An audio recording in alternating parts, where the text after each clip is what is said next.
आगे बढ़ेंगे, खबर शामिल करेंगे टोबा टैक्सी से मियां जहांजेब की रिपोर्ट के मुताबिक, जहां पर शहरियों के साथ मजबूत राब्ता कायम करने के लिए इकदाम किए जा रहे हैं। डिस्ट्रिक्ट पुलिस ऑफिसर इबादत निसार का inspector general of police Punjab जनाब डॉक्टर उस्मान अनवर के अहकामात की रोशनी और डॉक्टर मोहम्मद आबिद खान की खुसूसी हिदायत पर शहरियों के साथ मजबूत राब्ता कायम करने के लिए इकदामात का सिलसिला जारी है। DPO इबादत निसार की जामिया मस्जिद नूर अड्डा फलोर इलाका थाना रजाना में अवाम उन्नास के मसाइल सुने और इन्हें हल के लिए खुली कचहरी लगाई।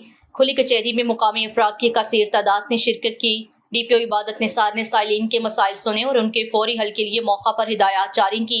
इस मौका पर DPO टोबा इबादत निसार ने कहा है कि खुली कचहरी का मकसद अवाम उन्नास के साथ बराह रास्त राब्ता इस्तेमाल करना है, ताकि अवाम उन्नास के मसाइल सुनकर उनके हल के लिए मौसर इक़दाम किए जाएं और अवाम उन्नास को इनकी दहलीज पर इंसाफ फराहम किया जाए।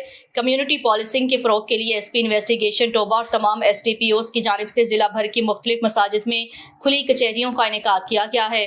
शहरियों से बराह रास्त ताल्लुकात मजबूत बना रहे हैं। अवाम को उनकी दहलीज पर इंसाफ हमारी अव्वलीन तरजीह है।